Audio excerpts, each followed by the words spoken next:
Graça e paz, amada igreja. Queria convidar apenas para nós lermos, antes de sentarmos, o Evangelho de João, capítulo 1. Nós vamos ler do versículo 35 até o versículo 42. Essa vai ser a porção da exposição bíblica essa noite. João, capítulo 1, do versículo 35 até o versículo 42, a palavra do Senhor diz assim: No dia seguinte, João estava outra vez ali, e dois dos seus discípulos, e, vendo passar a Jesus, disse: Eis aqui o Cordeiro de Deus. Aleluia. 37. E os dois discípulos ouviram-no dizer isto, e seguiram a Jesus. 38. E Jesus, voltando-se e vendo que eles o seguiam, disse-lhes: Que buscais? E eles disseram: Rabi, que traduzido, quer dizer mestre, onde moras? Ele lhes disse: Vinde e vede. Foram e viram onde morava e ficaram com ele aquele dia, e era já quase a hora 10ª. Era André, o irmão de Simão Pedro, um dos dois que ouviram aquilo de João e o haviam seguido. Este achou primeiro a seu irmão Simão e disse-lhe: Achamos o Messias, que traduzido é o Cristo. 42 e último. E levou-o a Jesus, e olhando Jesus para ele, disse: Tu és Simão, filho de Jonas, tu serás chamado Cefas, que quer dizer Pedro. Podeis assentar.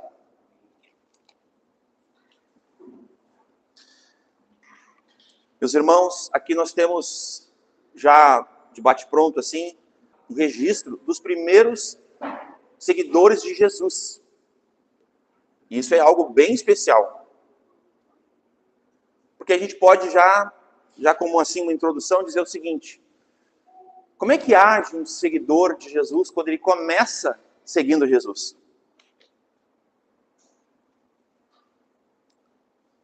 Por exemplo, nós vamos ter aqui, falando de dois discípulos, primeiramente, nessa porção aqui. Mas nós vamos falar só de um. Dos dois, nós vamos falar que os dois seguiram, que é o que a Escritura diz. Mas nós vamos falar mais daquele que a Escritura registra, para nosso ensino, que é aquele que, digamos, pregou, daquele que levou adiante a mensagem, que é André. Nós temos aqui o diácono André, não sei se foi por isso que os pais deram o nome a ele, tomara que seja, Era um hábito bíblico esse, dar nome aos filhos e ali torcer para que os filhos tivessem a vida conforme o nome, Isso era muito comum, aos hebreus, O hebraísmo a prática era muito mais, digamos assim, importante para eles o nome a ser escolhido para que ele tivesse a vida conforme o seu nome. E eu nem fui olhar o significado desse nome, André, Estou falando isso mais porque é legal escolher um nome com significado bíblico, Recentemente eu e minha esposa escolhemos Noah, que é Noé, E então vale a pena os que vão ter filhos ainda, que escolham nomes com significado. E os seus filhos têm um nome conforme também a vontade de Deus. Aí, amém? Mas eu quero fazer uma ligação aqui, porque no versículo 35, a princípio, nós vamos dar uma despedida agora em João o Batista, Então nós temos ali, no dia seguinte, João o Batista, não está escrito isso, mas ali é João o Batista, Ele estava outra vez ali, com dois de seus discípulos, e vendo passar a Jesus, diz: Eis aqui o Cordeiro de Deus. Ele não vai repetir o que ele tinha dito lá no versículo 29, que é a continuidade, um trechinho ali, que tira o pecado do mundo. Mas veja bem, quando ele disse isso no versículo 29, foi muito mais assim uma exaltação e um reconhecimento de quem era Jesus. E aqui eu quero fazer uma ressalva aqui. Prestem bem atenção no versículo 29, João 1, 29 diz assim, No dia seguinte, João viu a Jesus. Agora presta atenção nessa expressão aqui, que vinha. Quem veio até João foi Jesus. Prestem bastante atenção nisso. Porque na história bíblica, meus irmãos, e na história de cada um de nós, quem nos encontrou foi o Senhor Jesus. Não foi nós que encontramos a Jesus. Quem estava perdido éramos nós, não ele. Então ele veio de encontro a esse João Batista, a esse discípulo, aos discípulos que João Batista já estava preparando o caminho, endireitando as veredas, né? Isso, lógico, isso é uma obra do Espírito Santo, né? É uma obra de Deus, mas a voz do que clama o deserto clamava isso: preparai o caminho, endireitai as veredas, né? Que muitas vezes, até lembrando disso, eu me lembrei de um texto, Lamentações 3:40. Se não estava anotado aqui, mas eu quero ler esse texto. É nesse sentido aqui que o novo convertido, ele tem a primeira, digamos assim, a primeira experiência quando ele é encontrado, quando Deus se apresenta a ele. Isso aqui é a Lamentações de Jeremias, né? Ele está dizendo assim, esquadrinhemos os nossos caminhos e provemo-lo, conheçamos-los, nos acheguemos, né? Nos voltemos, no sentido de criação, ao Senhor, e voltemos para o Senhor. Mas ali a questão ali é de experimentar aquele que veio até nós, aquele que nos criou, da onde nós também viemos. Então todo cristão, ele tem uma experiência inicial assim. Ele precisa se arrepender da vida que tem, ao ponto de abrir mão de toda essa vida para seguir a Jesus. E isso é algo maravilhoso. Porque até encontrarmos com Jesus, nós estávamos mortos nos nossos delitos e pecados. Nossa vida, nós tínhamos nos feito inúteis para Deus.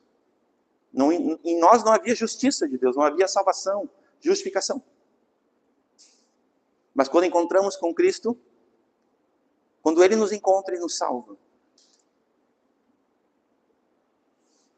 e Ele se derrama sobre nós. O pastor Michael falou hoje uma expressão aqui, que é a expressão de quando o entendimento se abre na oração, ou no comentário dele. Lá em 1 João fala sobre a unção do santo. O que significa isso? Quando nós recebemos o Espírito Santo, nós começamos a ser ensinados pelo Senhor.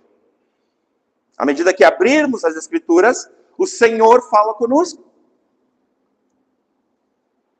E nós conheçamos ao Senhor dessa forma, e prossigamos em conhecê-lo assim, através da sua unção, do seu poder, da sua palavra.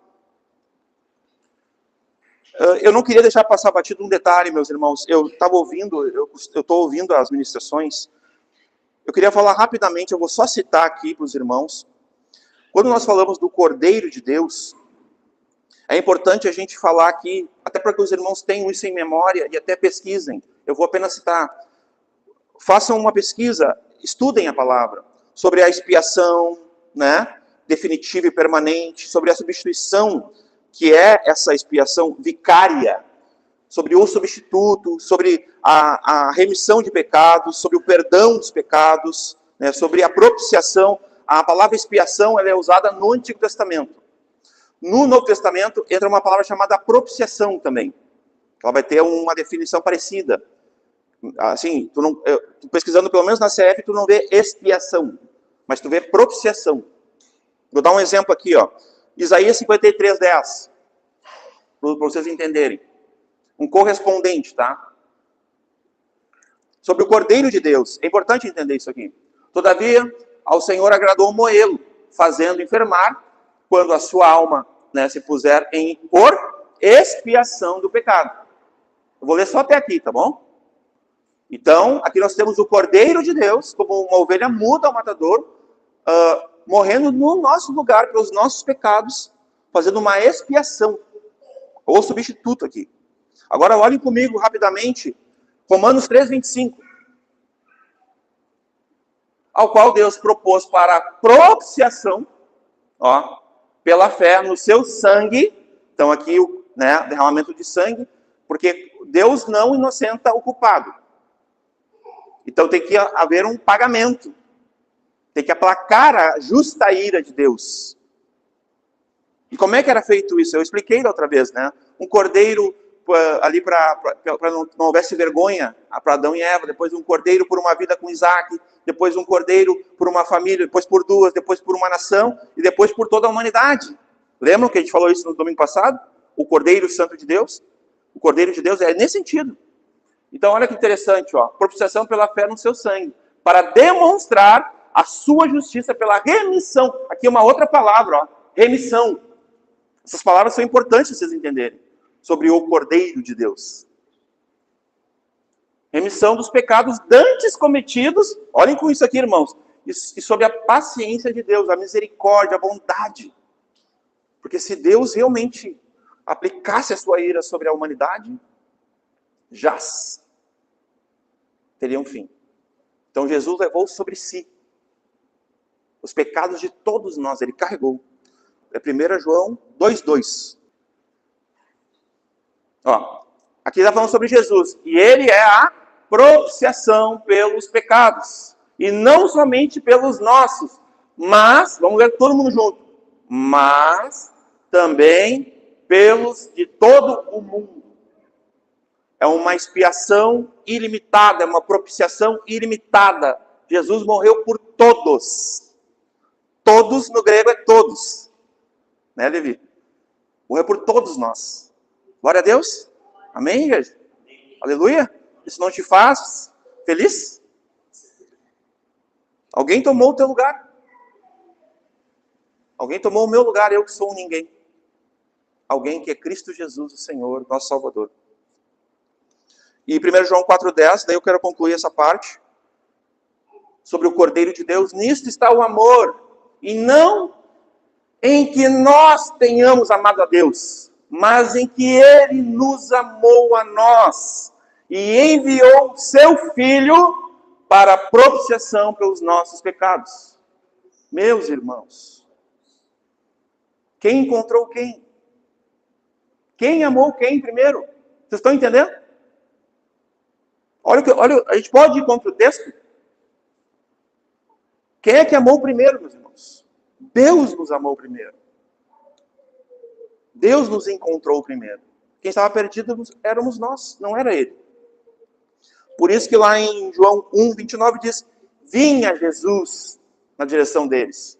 Quem veio foi Jesus. Jesus foi enviado. E João, cumprindo a sua missão ali, né? João era o meio, né? Falávamos o pastor Michael e eu, ele não era o fim, ele era o meio que Deus usou naquele momento ali. Ele era a voz, como diz o texto. Amém? Então era isso, remissão de pecados, perdão dos pecados. Eu até anotei, só que eu prefiro não ler, eu anotei vários versículos. Os irmãos quiserem me peçam, pode até printar, tá aqui, ó. Toda essa parte aqui é tudo versículos sobre remissão, perdão, propiciação, expiação, tudo sobre substituição, reconciliação. Isso aqui eu quero ler. 2 Coríntios 5,18, não me aguentei. Mas eu não vou ler todos aqui. Quem quiser eu passo sobre o Cordeiro de Deus. Olha lá. E tudo isso o que, irmãos? Toda essa obra maravilhosa, redentora, salvadora. A vida e obra do Senhor Jesus. Tudo isto provém de Deus. De Deus vem a salvação. Que nos reconciliou consigo mesmo. Por quem? Por intermédio de quem? O único mediador entre Deus e os homens. Jesus Cristo. E nos deu o ministério da reconciliação. Que aqui já tem até a ver com o próprio tema de hoje. Nós recebemos esse ministério, já falamos na outra, não vou falar de novo, mas leiam esse texto de 2 Coríntios 5. Nós recebemos o ministério da reconciliação, nós recebemos a reconciliação, nós recebemos a palavra de reconciliação. 19, olha aí. Isto é, Deus estava em Cristo reconciliando consigo o mundo. De novo, ó, expiação ilimitada. Não é universalismo, irmãos. Não vamos confundir as coisas. Mas, ó, pelo sacrifício dele na cruz, estava reconciliando consigo o mundo. Não lhes imputando aquela palavra financeira, jurídica, uma palavra muito antiga, que hoje já nem mais é usada, nem juridicamente, nem financeiramente. Mas essa palavra imputando é uma palavra tanto financeira quanto jurídica lá no Antigo Testamento, no Novo Testamento, sabiam? Embora não se usa muito hoje, esse imputando aqui é depositando, colocando na conta de. É esse sentido. A gente conhece como uma outra finalidade, né? Apenas. Ó, não imputando os seus pecados, ó, não colocando sobre si os pecados, ó, mas pôs em nós a palavra de reconciliação. Amém? É Colossenses 2,14. Havendo aqui é sobre Cristo. Olha que interessante esse texto, né? Lembrado aqui, né? Olha lá. Ó. havendo riscado a cédula era dívida, ó, que era contra nós, nas suas ordenanças, o qual, de alguma maneira, nos era contrária, e atirou no meio de nós, cravando-a na cruz. O Cordeiro de Deus também se aplica a isso. Pagou a nossa dívida, a dívida era nossa. Nós devíamos para Deus, para o Criador. Amém? Então, sobre o Cordeiro de Deus, era isso que eu queria fazer essas considerações. O versículo 35, eu quero abrir em Mateus 9:14. Diz ali, no dia seguinte, João estava, outra vez ali com 2 de seus discípulos. Olha que interessante. Então, aqui eu quero mostrar esse início dos discípulos, Jesus chamando, rapidamente. Então vieram a ele os discípulos de João, dizendo, por que jejuamos nós, os fariseus, muitas vezes, e os teus discípulos não jejuam?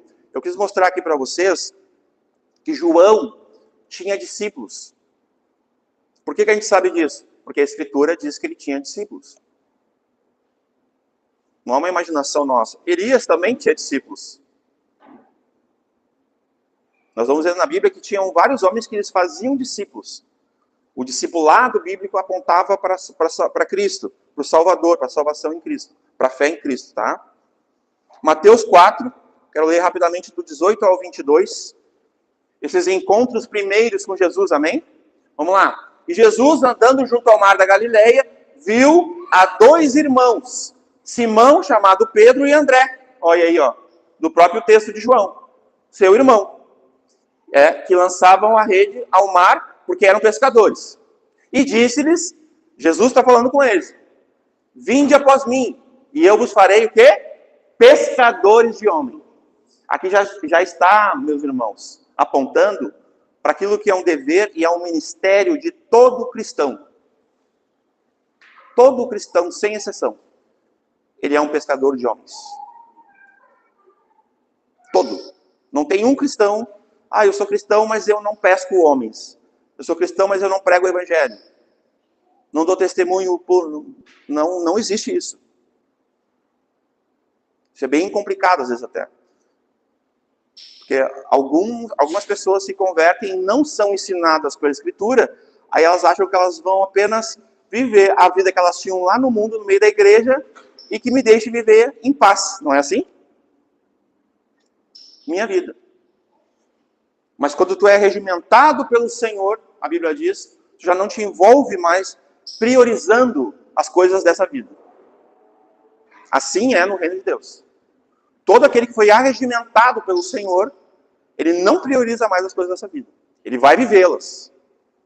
Ele vai trabalhar, vai estudar, vai pagar as suas contas, ele vai fazer essa questão até, num certo sentido, eu não vou dizer que ela é efêmera, mas ela é breve, é da brevidade. Vai passar, porque nós não vamos seguir vivendo assim. Não com o Senhor.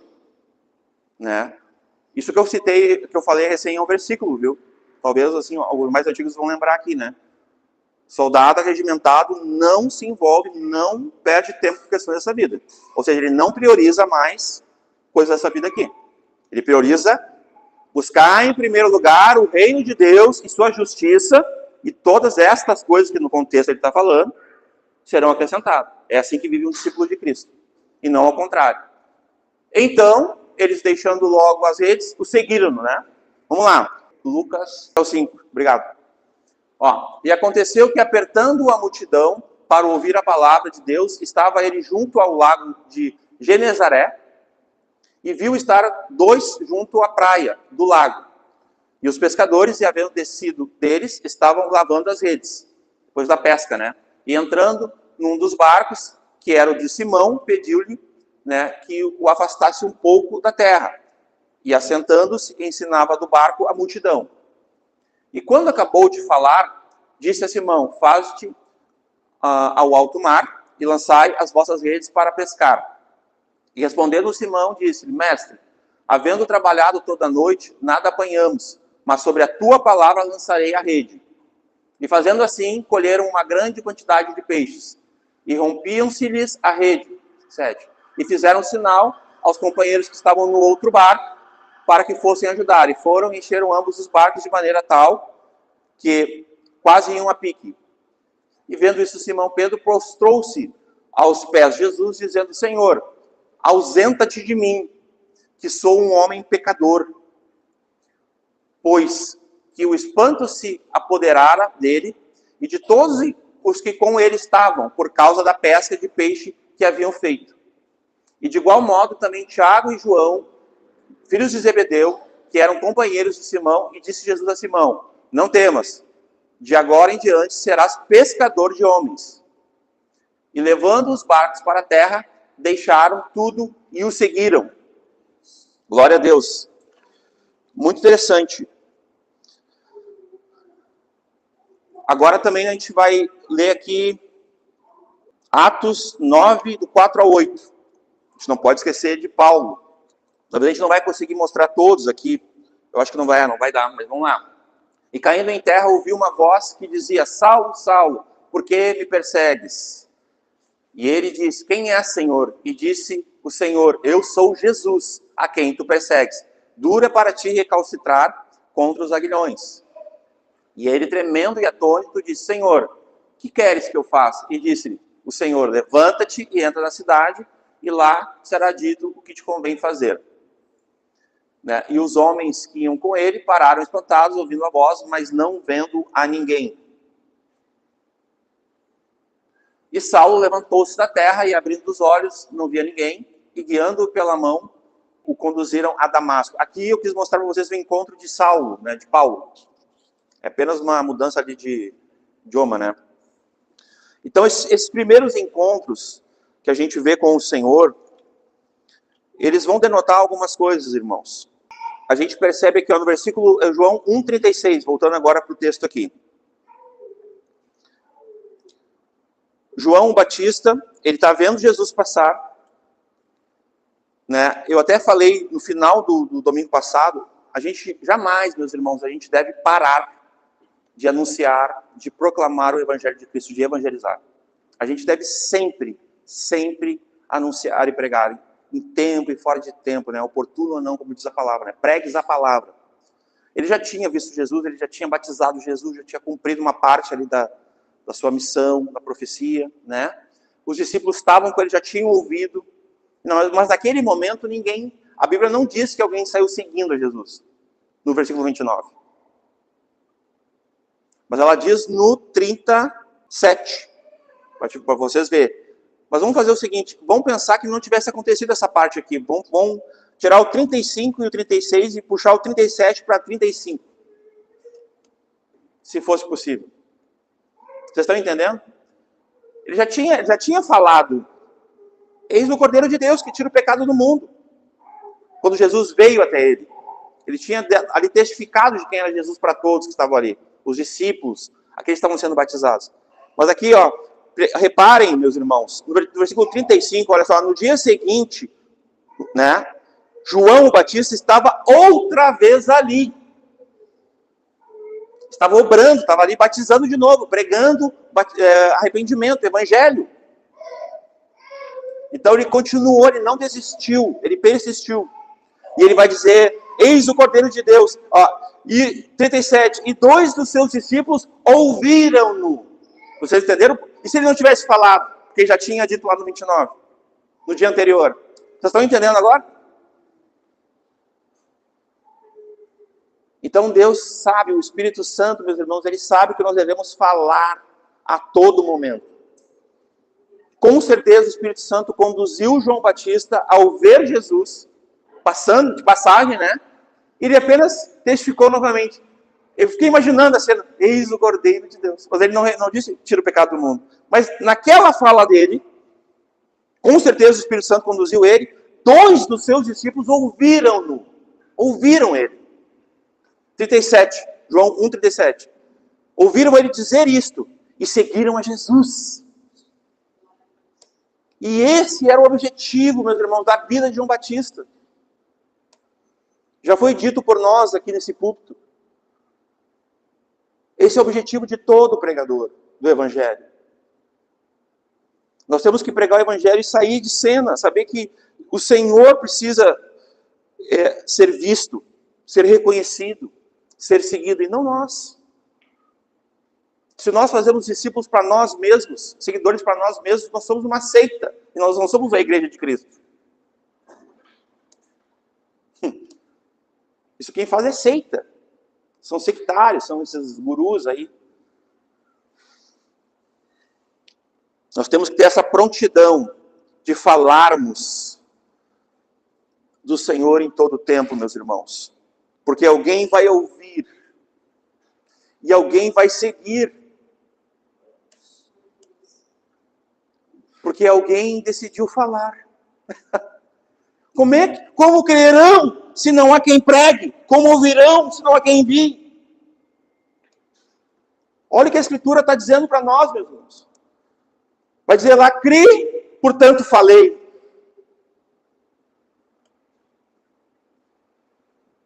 Quer ver um texto bem inusitado? Normalmente, quando a gente fala de evangelização, desses pontos, a gente acaba falando dessa expectativa do Novo Testamento, mas eu quero 2 Reis 7. Quero ler aqui com os irmãos, olha, aqui fala de 4 leprosos. Meus irmãos, 2 Reis, capítulo 7, nós vamos começar no versículo... Eu junto aqui que eu ganho tempo. Versículo 3. Olha lá. 2 Reis, capítulo 7, versículo 13. E 4 homens leprosos estavam à entrada da porta, aos quais disseram uns aos outros, para que estaremos nós aqui até morrermos? Se dissermos, entremos na cidade, há fome na cidade, e morremos ali. E se ficarmos aqui, também morremos. Olha a encruzilhada que eles ficaram, né? Vamos nós, pois, agora, e passemos para o arraial dos sírios. Tinha toda uma questão ali dos sírios, né? Aquela guerra entre os reis, ali os reinos, né? Se nos deixarem viver, viveremos. Se nos matarem, então somente morreremos. Eu vou pular direto aqui para ganhar tempo. Olha o versículo 9. Aqui, meus irmãos, é o que precisa acontecer com um cristão sincero, um cristão obediente, que tem fé em Jesus. Olha só. Então disseram uns para os outros, depois de todo um contexto, eles entraram lá. Deus tinha dado um jeito lá com os sírios, eles foram embora correndo, porque eles ouviram um exército poderoso chegando. E deram no pé. Aí os 4 leprosos chegaram lá e tinha tudo para eles, em abundância. Mas olha só a consciência de um cristão que não tem egoísmo, né, que não deixa a sua... Entendam o que eu vou falar. Sua timidez virar covardia, sabe? Porque às vezes a gente se esconde atrás da timidez. E fica meio covarde. A capacitação vem de nós. É nós que temos capacidade de chegar numa pessoa e convencer ela e tal. Vem de nós, meus irmãos? Não. Ah, não, mas eu não faço isso porque eu sou tímido. Cuidado. Porque os covardes, os tímidos, é uma linha bem pertinho ali, estão numa listinha bem ruim na Escritura. Não é numa lista boa, não. A Escritura não respeita os tímidos, nem o Senhor respeita os tímidos. Até porque normalmente é um tímido que tem vergonha do Senhor e do Evangelho. Normalmente, quem se envergonha de Jesus e do Evangelho é os tímidos. Que não tem a ousadia ou a coragem de falar do seu Senhor, da sua vida, do testemunho de Cristo. Só que para esses tem uma notícia terrível. Porque no dia que o Senhor vier, ele vai se envergonhar desses. A Bíblia diz. Aqueles que se envergonham de mim, do Evangelho, eu me envergonharei destes diante do Pai e dos santos anjos. Então não sou eu que estou dizendo isso. Então cuidado com esse esconderijo da timidez, para não virar uma covardia, não virar uma omissão. Lembre que o atalaia não tem serventia nenhuma se ele não avisar o perigo. Lá o atalaia de Ezequiel 33, exemplo. Então aqui, olha só, então, versículo 9, disseram uns aos outros, não fazemos bem. O que eles não fazem bem? O povo, a cidade estava sitiada, oprimida pelos sírios. Então eles estavam lá sem água, porque é isso que eles faziam. Eles sitiavam uma cidade, eles cercavam a cidade de tal forma que eles tiravam a água e a comida até eles ficarem fracos para entrar e matar todo mundo. Era assim que funcionava antigamente. Só que a consciência desses leprosos, meus irmãos, olha só como Deus usa os improváveis. Quais são as primeiras pessoas a serem expulsas de uma cidade, serem rejeitadas, discriminadas, e acontecer acepção, tudo com elas de ruim? Quem são os primeiros? Nessa época aqui, os leprosos. Viu como Deus age? Ele usa quem quer? Se eles tivessem uma raivinha no coração, sabe aquela raivinha, aquele ódio no coração, com a cidade que de repente tinha, que eles eram leprosos? Eles quer saber como eles não nos aceitam lá, e eles que... Não é assim? Ó, não fazemos bem, eles caíram em si. Vamos ler junto agora. 1, 2, 3. Este dia é dia de boas novas. Meus irmãos, quando alguém conhece o Senhor, se a pessoa não passa adiante, é puro egoísmo. Desculpa, eu não quero ofender ninguém. Mas é uma noite de nós esquadrinhar os nossos caminhos e nos voltar ao Senhor e provar o Senhor. Nós não pode parar em nós o Evangelho. Isso não é de Deus. Vou repetir. O Evangelho não pode parar em nós. Isso não é de Deus. Tu não pode te calar.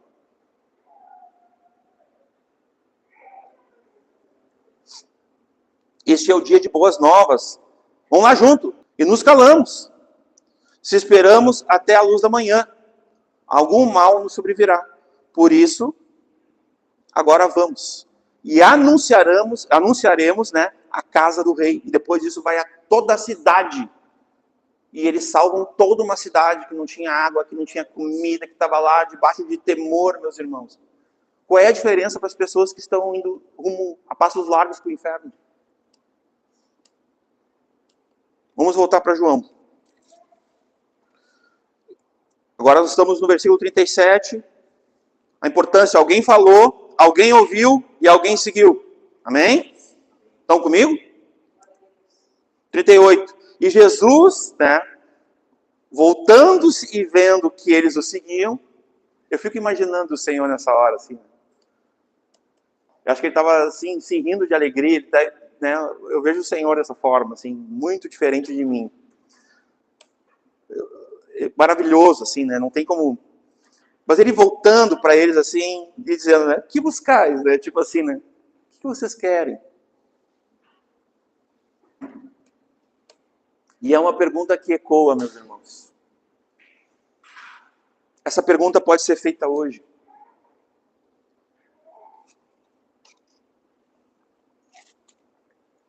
Se o Senhor te fizesse essa pergunta hoje, não precisa responder para mim. O que tu busca? O que buscais? Qual seria a tua resposta? Uma cura? Uma casa? Saúde? Trabalho? Marido? Uma esposa? O que tu está buscando? O que é prioridade no teu coração? Como é que atualmente os coaches têm falado, né? O melhor está por vir. Não é assim que a gente escuta? Os pastores, coaches também, né? Pregadores, coaches, né? O melhor de Deus ainda está por vir. Quem já não escutou isso aí? Pois é, meus irmãos. Só que o melhor de Deus já veio. Aqui, ó, versículo 29. No dia seguinte, João viu a Jesus que vinha. João 3,16. Porque Deus amou o mundo de tal maneira que deu, que enviou seu único filho, filho unigênito do Pai. Para que todo aquele que nele crê não perecesse. Não morresse eternamente, mas tivesse vida eterna. O que é melhor para ti? Tu sabe o que é melhor para ti? Eu não sei o que é melhor para ti. Eu não estou aqui para dizer o que é melhor para ti. Mas tu sabe o que é melhor para ti?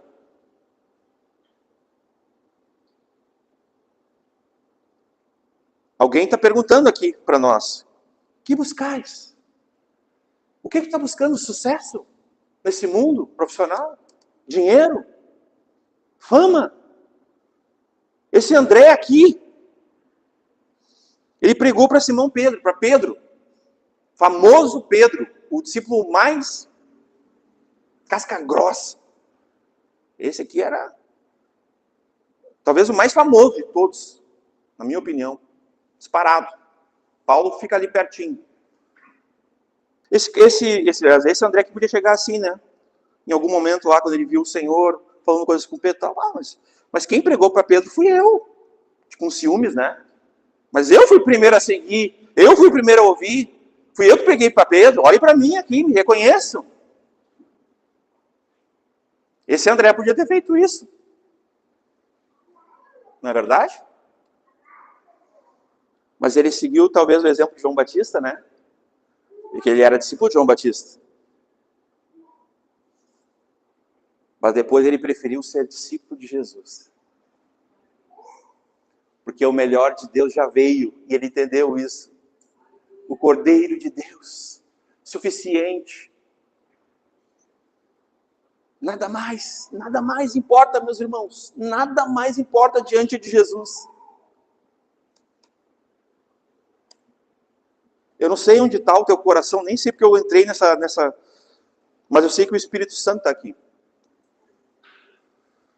Nada pode concorrer com o Senhor no nosso coração, meus irmãos, se Ele não for o primeiro. Não há lugar para nós, nos seus discípulos. Ele não negocia isso. Ou Ele é o teu Senhor primaz. Ele é em primeiro lugar na tua vida. Ou Ele não é nada. Ou Ele não é nada. Ele não concorre. Tu não fica incorporando Jesus na tua vida. Não, sou eu, a minha esposa Aline, a minha filha Duda, a Sofia e o Noah e Jesus. Será que é assim? Não, não é assim.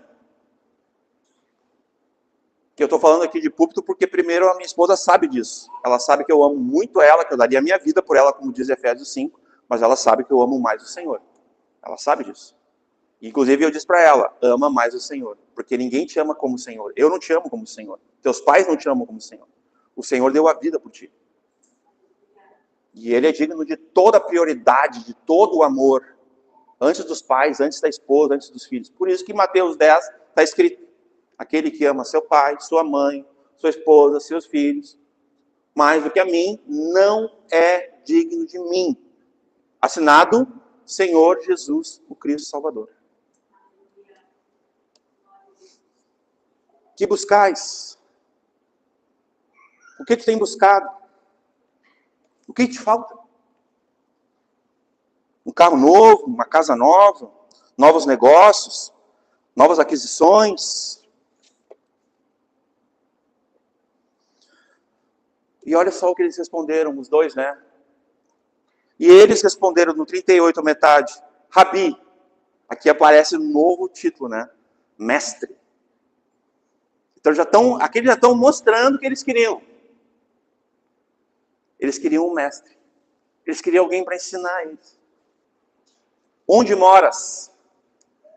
E aqui nós conversamos bastante, o pastor Michael, sobre isso. Não é uma coisa tão importante, mas é importante nós só salientar aqui, meus irmãos, a teologia da prosperidade, que é uma heresia, que pode incorrer em perdição, que é uma barganha com Deus, que nós não cremos aqui nessa igreja. Nós cremos na prosperidade de Deus, na provisão bíblica, amém? Naquilo que a Bíblia diz, as bênçãos, os galardões, as promessas, tudo que há de se cumprir em Jesus. Está tudo em Jesus. Nisso nós cremos. Essa é a nossa teologia da prosperidade, né? Mas não nessa teologia famigerada aí que desencaminha as pessoas. Nisso nós não cremos. Pastor antigo aí, dizendo que Jesus tinha casa na praia, que Jesus era um carpinteiro bem sucedido, tudo mentira. Não vou expor aqui porque não precisa. Mas tem pastor falando isso, tudo mentira, mentira. Não está escrito isso na Bíblia. Jesus não tinha casa na praia, Jesus não era um empresário da carpintaria, marcenaria, sei lá o quê. Não. Inclusive ele disse, o Filho do Homem não tem onde reclinar a cabeça. Tá? Mas o que eu quero apontar aqui? Eles disseram assim, ó, Rabi, onde moras? Eles queriam aprender, eles queriam saber assim, ó, onde tu assistes, né? Onde é que a gente pode aprender contigo? Onde é que a gente vai te encontrar? Sabe por quê, meus irmãos? Porque no versículo 39, olha só que interessante. Ele lhes disse, vinde e vede. Então está apontando para o quê aqui? Para o ensino, para o discipulado. Isso aqui eu aprendi onde eu congreguei muito tempo. O Lucas congregou lá também, a família da Bia, uma parte. A Aline congregou comigo na comunidade. Eu sempre aprendi assim, eu tive alguns discipuladores que foram homens de Deus usados da minha vida, né? Eles diziam assim, ó, vem e vê. Era assim, vem e vê. É mais comum, né? Vem e vê.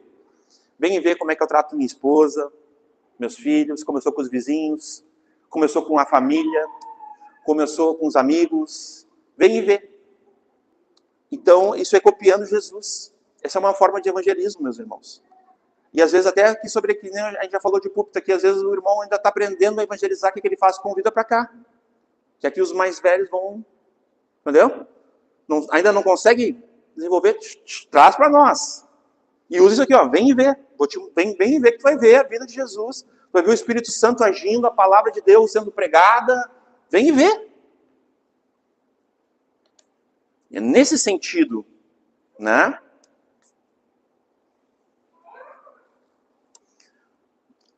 Aqui no versículo 37 é só um comentário. Esses discípulos eram dois. Nós vamos falar de André agora. Mas João, é possível que ele seja o outro, porque era uma habilidade que ele tinha de se ocultar, né, do texto, né? Ele é humilde, né? O João, o escritor, o apóstolo, tá, irmãos? O evangelista aqui, do Evangelho de João. Então é possível que os dois discípulos, ele fala de André, né? Então ele se oculta, né? Aqui nós entendemos, pastor Michael e eu, que é João. Mas também eu quero só fazer uma observação aqui. Vou fazer uma observação positiva para que os entendedores entendam. Normalmente se registra com as pessoas que realmente vivem a fé. Quando é negativo, às vezes se registra, mas nem sempre. Mas positivamente, como o André foi o que recebeu o Evangelho, né, seguiu a Jesus e já saiu pregando, foi registrado sobre ele. Talvez, também a gente não pode descartar, que não foi registrado nada sobre o outro também, talvez porque ele foi omisso, porque ele, né, decidiu não pregar, não compartilhar. Então não tem nada para escrever sobre ele. A gente também não pode desconsiderar essa hipótese, tá? Não vou fazer inferências indevidas aqui, mas no padrão do Evangelho de João, vou mostrar aqui, ó, João 13, 23, vou mostrar o padrão do Evangelho, tá? João tinha essa habilidade de se ocultar. Vamos lá, ó. Ora, um dos seus discípulos, ó, já começa do padrão, ó, um dos seus discípulos, aquele a quem Jesus amava, estava reclinando no seio de Jesus. Aqui todos sabem que é João, amém? João, o escritor, o apóstolo. Então ele tinha essa habilidade, né, de não falar o seu nome, né, de não... E mais um textinho também que é o 20, João 20, versículo 3. Eu quero mostrar o padrão, porque a gente acha que é João, pastor Michael e eu. Então Pedro saiu com outro discípulo, né, e foram ao sepulcro, né? Inclusive tem a historinha que ele... historinha não, que ele correu, chegou antes de Pedro, né, mas depois ele deixou Pedro, que ele era mais novo, né? Ele quem? João. Então ele tinha essa habilidade, né, de se ocultar no texto. Vamos lá. Então, versículo 39. E ele lhes disse, né, vinde e vede. E foram e viram onde ele morava. Ali, meus irmãos, o que é essa questão onde ele morava, tá? Abram comigo rapidamente aqui. Ó, é Marcos 2:1. Ó. E alguns dias depois entrou outra vez em Cafarnaum. E aqui reparem o detalhe do texto. E soube-se que estava em casa. Essa casa aqui não era uma casa permanente de Jesus, tá? A gente não entende assim. Ele tinha comprado uma casa. A Bíblia não fala que Jesus adquiriu imóveis, que ele... Pelo contrário. Tanto no conselho que ele deu, como nas declarações que ele deu, ele não comprou casa. Então, ele podia ter alugado, às vezes tinha, como é que se chama ali, as hospedagens, né? Ou podia ficar na casa de discípulos, como a gente falou, né? Então, esse é o primeiro exemplo. Mateus 13:1, outro exemplo também. Tendo Jesus saído de casa, então ele estava em casa, entenderam? Né? Naquele dia estava sentado junto ao mar. Marcos 1:29. Esse texto aqui em especial é bem interessante, o que eu acabei de falar, ó. Marcos 1:29. E logo saindo da sinagoga, foram à casa de Simão e André com Tiago, né, e João, né? Então, Jesus poderia ter ficado na casa de Simão e de André. Também, por um tempo, por um período de tempo ali, né? Mateus 17, 24 e 25. Esse texto também é bem interessante. Ó, e chegaram eles a Cafarnaum, aproximando-se de Pedro, né, os que cobravam as dracmas, disseram: o vosso mestre não paga as dracmas? Disse ele: sim. Entrando em casa, Jesus se lhe antecipou dizendo: o que te parece, Simão? Aquela conversa, né, que a gente tem, né? A gente está aqui na igreja hoje, né, na sala da igreja aqui, aí chega em casa: o que parece para ti o que o pastor pregou hoje lá de noite? É tipo isso, entendeu? Ou algum acontecimento, alguma coisa. Nesse sentido, Jesus tinha conversas informais, né? Então ele pergunta para Pedro, mas sempre com intenção, tá, irmão? Jesus sempre tinha intenção de ensinar, né? Outro texto aqui também, Mateus 4,13. Eu já vou, só mais um ali. E deixando Nazaré, foi habitar, ó, em Cafarnaum, cidade marítima, no confim de Zebulon e Naftali. Então ele foi habitar, né? Foi morar, tá? Marcos 9:33. E chegou a Cafarnaum, entrando em casa, perguntou-lhe, né? O que estava discutindo, né? Mais uma vez, aqui é sobre essas conversas que Jesus tinha com eles, né? E Mateus 13:36. Então, tendo despedido a multidão, foi Jesus para casa, né? Então, o que eu quis mostrar para vocês é que Jesus morava em algum lugar, mas não era uma moradia definitiva, permanente, tá? Só para deixar claro isso, né? E eu quero concluir essa parte da casa de Jesus com João 14. Ó, não se turbe o vosso coração. Credes em Deus, crede também em mim. Na casa de meu pai há muitas moradas. Se não fosse assim, eu teria dito: vou preparar-vos lugar. Né? E quando eu for, e vos preparar lugar, virei outra vez, e vos levarei para mim mesmo, para que onde eu estiver, estejais vós também. Nós somos peregrinos, né? Nós não somos daqui. Nós já temos uma casa, uma morada eterna, com a família eterna, com o Pai eterno, com os irmãos eternamente. Amém, irmãos? Glória a Deus. E ele começa dizendo: não turbe o vosso coração. E esse texto é muito conhecido, né? Porque é João 14,6, né? Porque eles perguntam: mas vocês sabem para onde eu vou? Jesus, quando ele fala isso ali para os discípulos, em João 14,6, eu quero analisar uma coisa com vocês aqui que é importante, ó. Disse Tomé, né? Senhor, nós não sabemos para onde vais. E como podemos saber o caminho? Aí disse-lhe Jesus, né? Eu sou o caminho, a verdade e a vida. Ninguém vem ao Pai, né, senão por mim. Olha só que interessante, meus irmãos. Eles já sabiam que Jesus tinha vindo do Pai. Que aquele que tinha descido dos céus ia voltar para os céus. Aquele que veio da casa da morada eterna ia voltar para a morada eterna. Sim ou não? Eles sabiam, porque ele falou. Inclusive em João. Então a gente não vai, são vários textos que ele vai falar isso, entendeu? Que ele veio do Pai, né? E tem até uns textos bem claros, né? Como pode alguém subir se não desceu primeiro, né? Se não veio primeiro. Então, nesse sentido de onde tu moras, é nesse sentido que eu quero que os irmãos prestem atenção. Onde tu moras, onde tu assistes, está apontando também para uma questão do porvir, dessa morada eterna, dessa casa eterna. E aqui eu vou me utilizar do próprio livro de Salmos, que tem alguns versículos sobre, assim, talvez um dos mais conhecidos para nós que congregamos, que somos da igreja local, né? Vamos lá. Alegrei-me quando me disseram: vamos ao prédio, à casa do Senhor. E ali é sentido de casa, irmãos. É o sentido de família, de lar, de família da fé, de casa espiritual. Não é uma casa física. Mas é uma casa que ela já está. Só que para nós ainda não. A gente está aqui ainda, né? Só que um dia nós veremos essa casa. Amém, irmãos? E que dia? Nossa! Existe um dia, né? Então, assim, essa morada eterna, essa casa, meu irmão, a gente tem que se alegrar desde já. E eu sempre gosto de dizer o seguinte: o irmão não gosta de congregar, não gosta de vir à casa do Senhor, não se alegra quando convidam ele para vir na casa do Senhor. O que ele quer fazer no céu, então? Na morada eterna? Vocês não acham um pouco incoerente? Ele não prioriza, porque aqui, João 1. Os 2 discípulos ouviram isso e seguiram Jesus. 38. Jesus voltando para ele perguntou, que buscais? Eles disseram, Rabi, onde moras, mestre, E ele falou, vinde e vede. E eles foram. Quem se converte quer estar junto, quer estar em comunhão, quer estar com o Senhor, quer estar onde o Senhor está também. Eu não estou dizendo para a gente se alienar do mundo, agora, pós-apocalíptico, Vamos fazer daqui um QG, pastor Mike, vamos ficar todo mundo pede demissão, até Jesus voltar, vir uma seita maligna dos infernos. Não é isso que eu estou dizendo, irmãos. Mas não priorizar a igreja do Senhor, meus irmãos.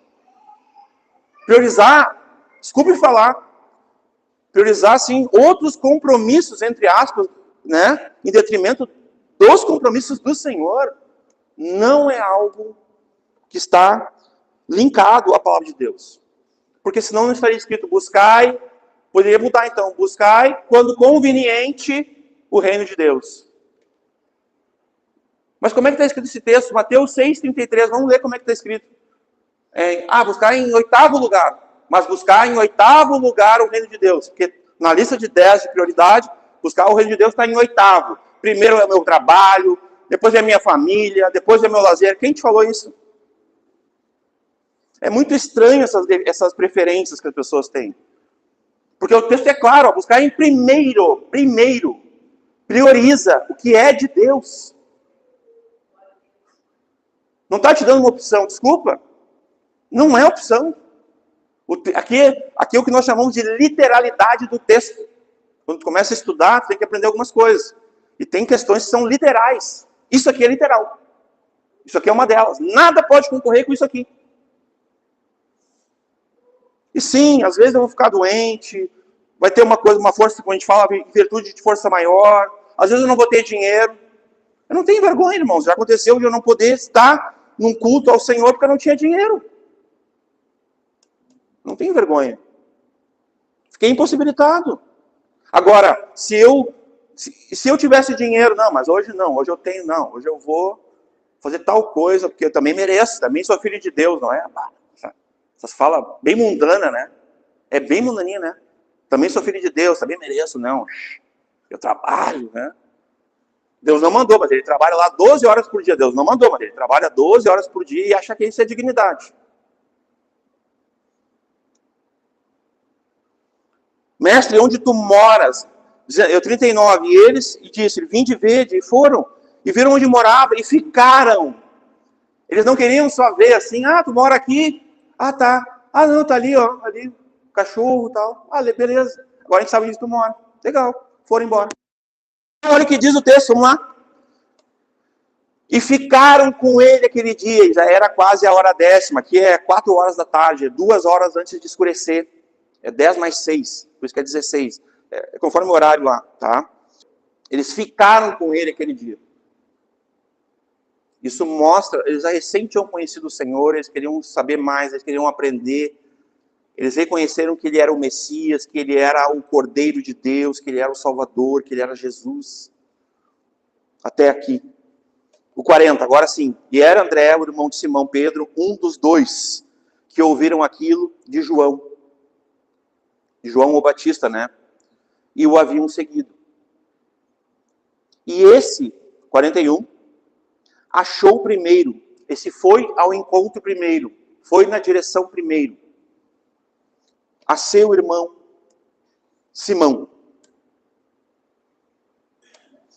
E disse-lhe, achamos o Messias, que traduzido é o Cristo. E vem uma preposição, de ligação, E, leiam comigo, levou a Jesus. Meus irmãos. Irmãos. Ele recém tinha ouvido falar, ele recém tinha seguido a Jesus. Vocês estão entendendo, irmãos? Vocês estão comigo?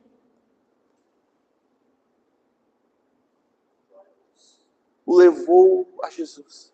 E olha a humildade de André, porque ele podia dizer, ó, eu achei o Messias.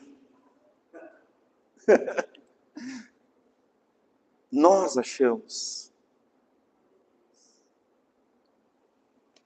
A gente aprende muito quando a gente ouve uma pessoa. Ah, daí tu já começa.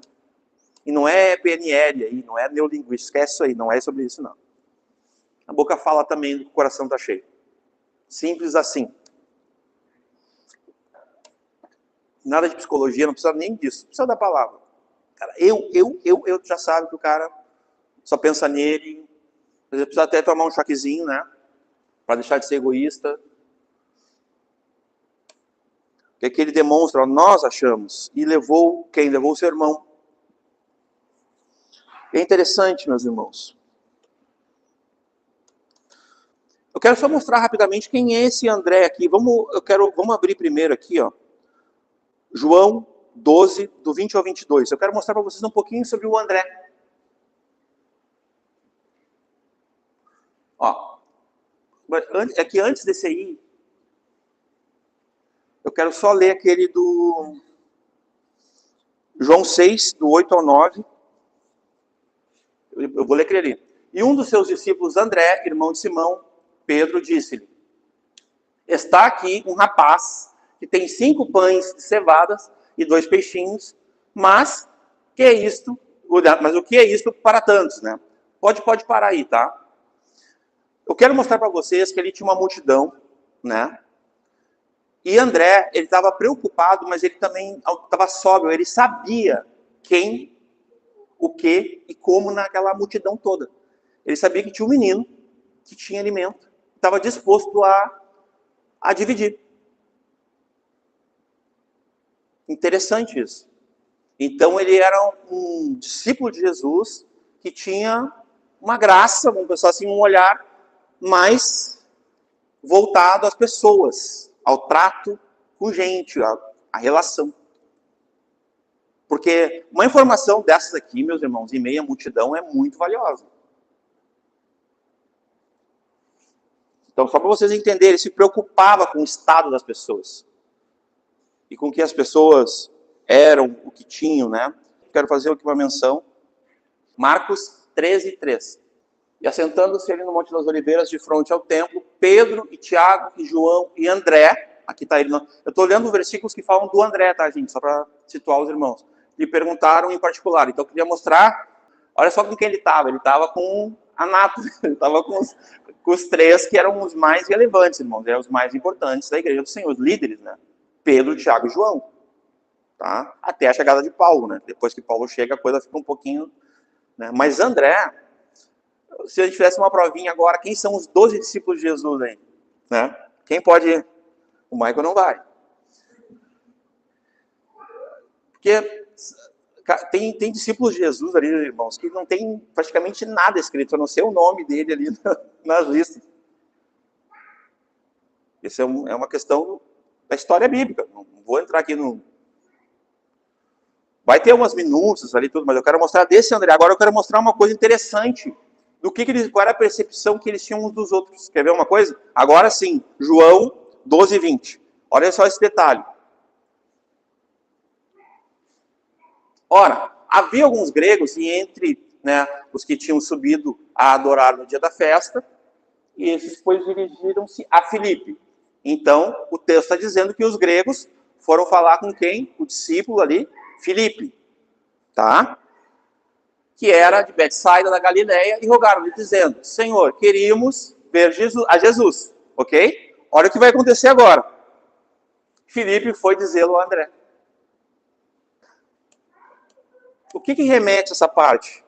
Eu não vou assim, inferir ao texto que não tem. Mas o texto está dizendo que ele procurou André. E é o mesmo André, aquele que viu o menininho, que se preocupou. E vocês lembram que um estava calculando quanto dinheiro era? Era Filipe lá no Milagre da Multiplicação. Enquanto um estava fazendo matemática, querendo saber quanto que dava, se a gente, né? O outro estava ali preocupado com gente, não com números. E eles voltam aqui, ó, aí Filipe ele reconhece essa graça, vou chamar assim, em André.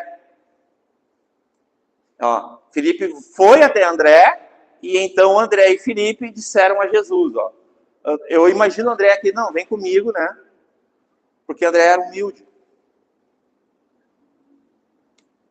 Então aqueles se percebiam, eles se estimavam.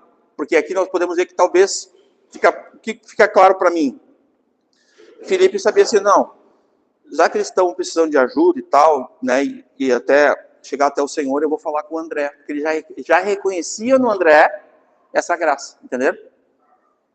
É nesse sentido. Então, esse André aqui, é interessante a gente estar analisando, porque ele foi aquele que pregou para Pedro. Ele podia estar cheio de si, com ciúmes, amargurado, porque não foi reconhecido de fato. Ele não teve a mesma grandeza, talvez, de Pedro, né? Assim, a mesma relevância. Ele não era inferior a Pedro, não é esse o meu ponto. Mas, de fato, ele não... A gente fala muito mais de Pedro, né, irmãos? Não tem, assim, epístola de André. Não, eu não estou aqui diminuindo. Só para os irmãos entenderem de quem a gente está falando, tá? E Pedro, olha só o que o Senhor vai falar. Vamos lá, versículo 42, né? E o levou a Jesus. E olhando Jesus para ele, disse: Tu és Simão, filho de Jonas. Tu serás chamado Cefas, que quer dizer Pedro, né? E é interessante, porque daí ele tinha 3 nomes, e os nomes, eles eram meio que, por exemplo, assim, ó, Simão, ele era hebraico, tá? E ele apontava para algo firme, né? Algo, assim, até na análise desse nome, assim, no hebraico, eu estava vendo algo violento, assim, algo volátil, explosivo. É o que diz lá onde eu pesquisei, tá, irmãos? No grego. Pedro é grego. Daí é no grego que foi escrito o Novo Testamento. E aqui está falando sobre rocha, ou sobre pequena rocha, na LTT, que é uma Bíblia que nós indicamos, a ACF, a King James 1611, e a LTT, que é literal do texto recebido. Na LTT é pequena rocha, ou como a gente também conhece como Petra, que seria... Petros seria fragmento de rocha, né? Enquanto Petra seria rocha. E aqui a gente entende que essa rocha é Jesus, não seria Pedro. Nós não cremos que a igreja foi fundamentada em Pedro, tá, irmãos? Porque tem uma associação com esse texto também. Tu és Pedro, né? Sobre esta pedra edificarei a minha igreja, lembram? Mateus 6, né? A igreja não foi edificada sobre Pedro, tá, gente? A rocha ali é Jesus. Petros é um fragmento de pedra. É nesse sentido, né? E aqui também a gente pode dizer que Cefas, que é o nome que ele recebe ali, também em aramaico, né? É rocha, uma rocha firme, inabalável. Né? São os 3 nomes, né? Simão, Pedro e Cefas, que vai intercambiar ali, né? Desse homem, né? Que é só um detalhe que eu quis trazer. Só voltando no versículo 41, que é algo bem importante, meus irmãos. Porque aqui, no 41, nós temos essa expressão, o Messias, o Cristo. A gente não pode passar batido, né? Esse aqui é o ungido de Deus, aquele que foi aguardado. Nós já lemos, eu li em quase todas as exposições até agora, eu li sobre a profecia, a promessa sobre, no Antigo Testamento, no Novo, que Jesus seria o Messias, o menino, né, que nasceu. Então eu não vou voltar a ler aqueles textos todos, tá? Não se preocupem, não é esse o ponto, tá? Mas, a verdade é que, como a gente está falando sobre evangelismo, né, essa questão... Eu quero ler só João 4, já estou me encaminhando para o fim aqui. Vou ler alguns versículos, porque vai falar desse tema, do Messias, do enviado. João 4 fala da mulher samaritana, dos samaritanos, é um texto bem... Eu não vou ler todo, para nós ganhar tempo. Vamos ler o 25, João 4, 25 primeiro.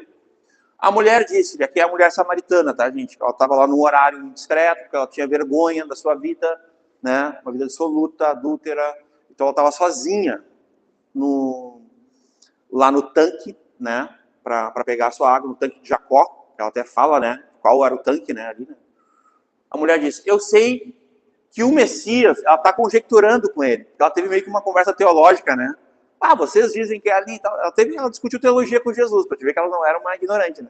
Vamos lá, eu sei que o Messias, que se chama o Cristo, vem, e quando ele vier, nos anunciará tudo. Olha que interessante isso. A completude, em plenitude, ou seja, ele vai falar alguma coisa, não, ele vai falar tudo. Tudo que a gente precisa, né? 26. Jesus disse-lhe, olha lá, eu o sou. Uau! Eu que falo contigo. Vocês imaginam essa cena, meus irmãos? Tem até uma hora que ele fala para ela, se tu soubesse quem fala contigo, lembra? Tu me pedirias água, e não eu a ti. Que ali era 100% homem, ele estava com sede. Né? Ele precisava de água, né?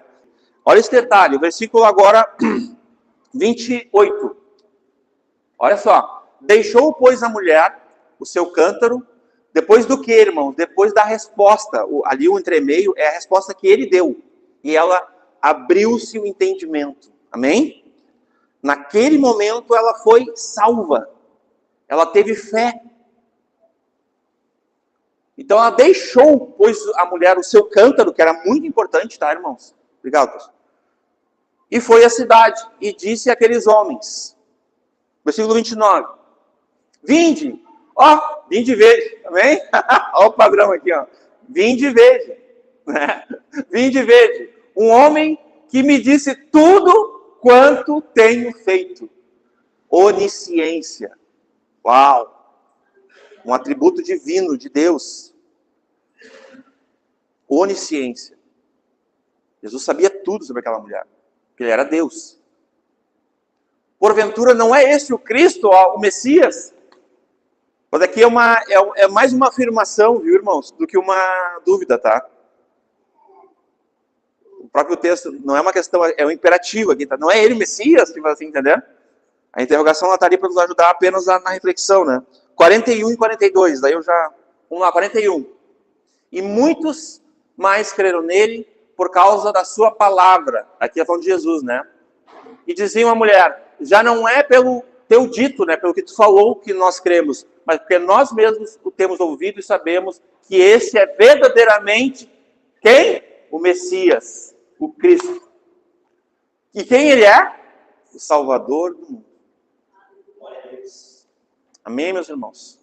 Então, só para não deixar passar batido aqui, essa questão do Messias, a questão do Rabi, né, do mestre, a questão do Cordeiro de Deus, eu procurei destacar, tentando fazer uma quebra-cabeça aqui, mas eu queria deixar uma reflexão para todos nós aqui, que nós tenhamos no nosso coração, meus irmãos, não condenação, não acusação, sobre como nós temos nos portado diante do Evangelho de Cristo, mas que todos nós venhamos a responder essas perguntas. O que nós temos buscado? Nós temos nos importado e priorizado a Cristo, a estar onde Ele está, a amar o que Ele ama, a priorizar o que Ele prioriza, a odiar o que Ele odeia. Nós temos priorizado isso, meus irmãos. Nós temos falado, André falou para o seu irmão. Poxa, ele era irmão dele. Nós temos falado de Jesus para os nossos familiares. É tão tremendo, meus irmãos, quando a gente escuta isso. Esse dia a irmã Jane testemunhou isso para mim. Como eu conheço o testemunho, assim, de repente eu não conheço tão aprofundadamente. Mas uma vez a Bia encontrou com ela numa parada de ônibus, e ali houve um convite. E aí a irmã Jane, hoje tem trazido o marido, tem falado com os filhos, porque naquele dia a Bia resolveu falar, como ela sempre fala. De quem? Do Evangelho, de Cristo. Numa parada de ônibus, meus irmãos, aqui em Capão, não é lá na China. Prontidão para pegar o Evangelho. Vocês se alegram em todos esses meses de ver a irmã Jane e o irmão Cleverson aqui conosco? Se alegram? Glória a Deus.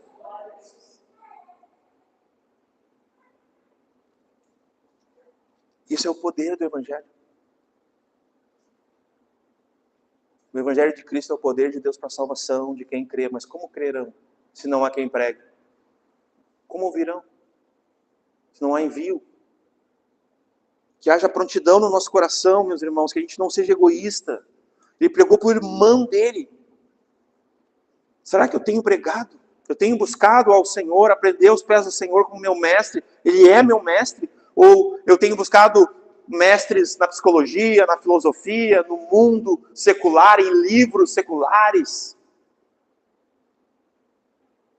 Existe algum mestre fora de Cristo que tu tem acolhido no teu coração, tu tem inclinado os teus ouvidos? Para com isso, meu irmão, minha irmã, pare com isso. Não busque nessas fontes malignas que tu pode encontrar somente em Cristo. Ele é o único mestre, o único salvador do mundo, o Messias esperado. Eu não estou ignorando a especialidade de ninguém. De repente tem algum especialista, a gente quer ler sobre um assunto, mas jamais substitua isso pelo conselho de Deus, pela palavra do Senhor. Jamais, meus irmãos. Não tem valor que equipare, não tem. Guru.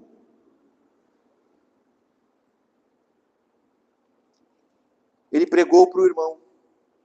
Nós temos pregado para os nossos familiares. Meus irmãos, eu tenho prego o evangelho já há bastante tempo. Preguei para minha família, para amigos, para vizinhos, para colegas de trabalho. Desde os anos 80 eu faço isso. Não é fácil. Ninguém disse que ia ser. A pregação do evangelho é acompanhada com a possibilidade da morte.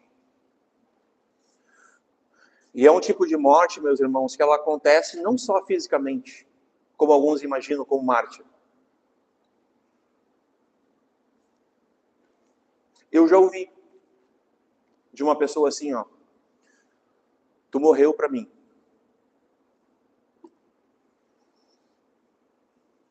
Já ouvi?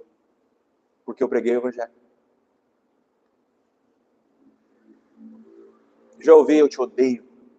Eu odeio tudo que tu representa. Porque eu preguei o evangelho de Cristo. Mas sabe qual é a boa notícia sobre isso? Nós vamos ser perseguidos, talvez até mortos, se for necessário. Mortos fisicamente. Perseguidos. E talvez a gente vai morrer no coração das pessoas que nem eu já morri. Não é fácil, meus irmãos. Tu ouvir isso assim, sabe? Mas o nosso Senhor ouviu. Odiaram ele sem motivo. Como dizia o profeta. Se cumpriu. E ele morreu por amor. Até nos amou, né? Nós podemos incluir aí até o fim. Todos nós. E ele se entregou totalmente, nós já falamos isso, completamente, inteiramente. Ele não fez reservas nenhuma. Ele abriu mão por amor de nós. E por isso que nós devemos nos entregar completamente. Custe o que custar, ele está com a gente também, ele vai nos capacitar.